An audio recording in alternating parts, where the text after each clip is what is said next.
ఈరోజు బైబిల్ అధ్యయనం కీర్తనల గ్రంథము 12వ అధ్యాయము 8 వచనాలు చదువుకుందాం.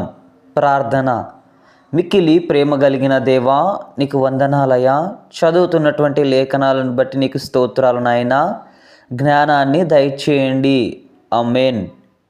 యెహోవా నన్ను రక్షింపుము. భక్తి గలవారు లేకపోయిరి, విశ్వాసులు నరులలో నుండకుండా గతించిపోయిరి. అందరూ ఒకరితోనొకరు అబద్ధములాడుదురు, మోసకరమైన మనసు గలవారై ఇచ్చకములాడు పెదవులతో పలుకుదురు. యెహోవా, ఇచ్చకములాడు పెదవులన్నిటినీ, బింకములాడు నాలుకలన్నిటినీ కోసివేయుము. మా నాలుకల చేత మేము సాధించేదము, మా పెదవులు మావి, మాకు ప్రభు ఎవడని వారు అనుకొందురు. బాధపడు వారికి చేయబడిన బలాత్కారమును బట్టియు, దరిద్రుల నిట్టూర్పులను బట్టియు నేనిప్పుడే లేచెదను. రక్షణను కోరుకొను వారికి నేను రక్షణ కలగజేసేదను అని యెహోవా సెలవిచ్చుచున్నాడు. యెహోవా మాటలు పవిత్రమైనవి, అవి మట్టి మూసలో 7 మార్లు కరిగి ఊదిన వెండి అంత పవిత్రములు.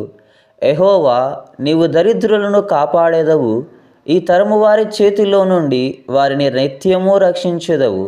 నరులలో నీచవర్తన ప్రబలమైనప్పుడు దుష్టులు గర్విష్ఠులై నలుదిక్కులా తిరుగులాడుదురు. ఆమేన్.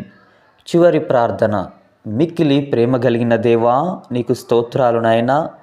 మరి మాట్లాడినటువంటి మాటలను బట్టి నీకు స్తోత్రాలు. ఎవరైతే అబద్ధ పెదవులు కలిగి ఉంటున్నారో ప్రభువా, అయానైనా తండ్రి, మరి నీ మాటలునైనా తండ్రి ఎంతో పవిత్రములు అని మీరు సెలవిచ్చి ఉంటున్నారు.